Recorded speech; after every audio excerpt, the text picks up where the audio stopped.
Have you ever seen something change right in front of you and wondered if it was ever there at all? Along the Pacific coast, where dark volcanic rocks met clear blue water, tide pools rested quietly after the sea had pulled back. Sunlight spilled into shallow pockets left behind by the tide, turning them into small, shining worlds of their own. Each pool reflected the sky, the clouds, and the slow movement of the day, as if holding tiny pieces of the ocean for safekeeping. In one of these pools, tucked between smooth stones and waving strands of seaweed, something waited without being seen. At first, the pool looked ordinary. Pebbles lined the bottom. A few shells rested near the edges. Water moved gently, rising and falling just enough to stay alive. But if you watched closely, very closely, you might notice a soft shift in color, a shadow that didn't quite match the stone beneath it. That shadow was an octopus. Small for its kind, the octopus rested calmly against the pool's rocky floor. Its skin matched the colors around it so perfectly that even the sunlight seemed unsure where the octopus ended and the stone began. This was not hiding from fear. This was simply how the octopus listened to the world. The octopus liked tide pools. They were full of information. Every ripple carried news from the ocean beyond. Every vibration told a story. While larger creatures rushed through deeper waters, the octopus stayed where details gathered. As the morning warmed, the octopus shifted slightly, one arm stretching out to test the edge of the pool. Tiny suction cups touched the stone, feeling texture, temperature, and movement all at once. Satisfied, the arm relaxed again, folding back into the quiet shape of the octopus's body. A hermit crab wandered nearby, carrying its borrowed shell with careful steps. It paused, adjusted its grip, and continued on, unaware that it had passed right beside a creature watching gently. Thoughtfully, without judgment, the octopus noticed everything. A ripple crossed the pool as a small wave reached just far enough to refresh the water. New scents arrived. New temperatures whispered their presence.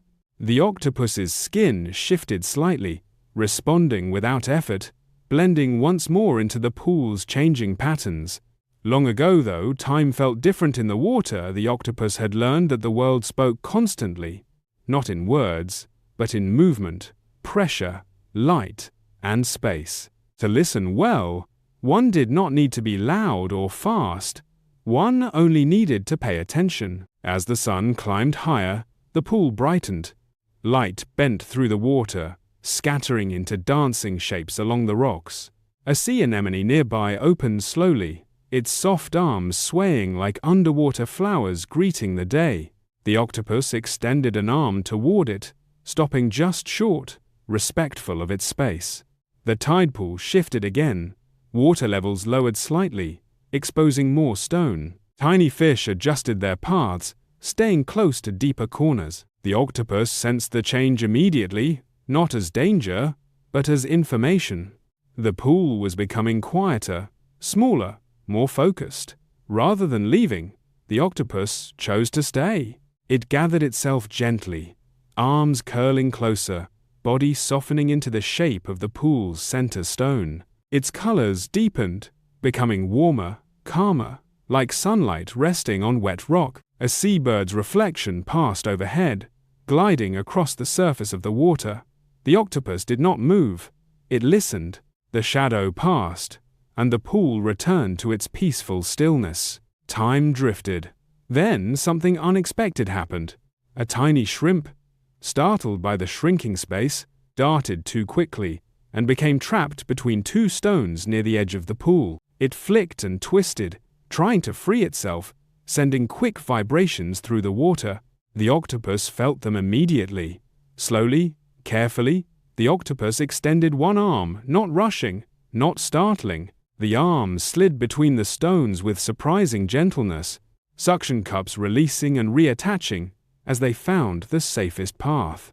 With a soft nudge, the octopus shifted one small pebble, just enough to open space.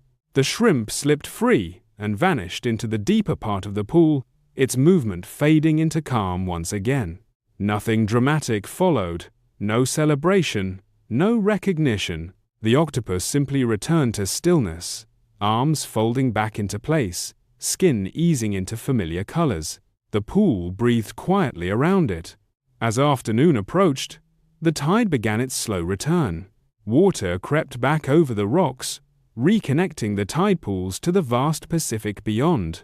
Fresh currents brought new sounds, new scents, and new stories from faraway places. The octopus felt the change and knew it was time. With unhurried grace, it lifted from the pool's floor and flowed toward the edge where the sea waited. Its body shifted colors one last time, mirroring the moving water, until it was difficult to tell where Octopus ended and ocean began. And then it was gone, sliding smoothly into deeper water, leaving the tide pool exactly as it had found it. When the water settled, the pool shimmered in the late light, holding nothing but pebbles, shells, and quiet reflections. To anyone passing by, it looked like just another tide pool along the Pacific coast, but for those who listened closely, the water still carried the memory of something thoughtful, patient, and kind, something that had been there without needing to be seen.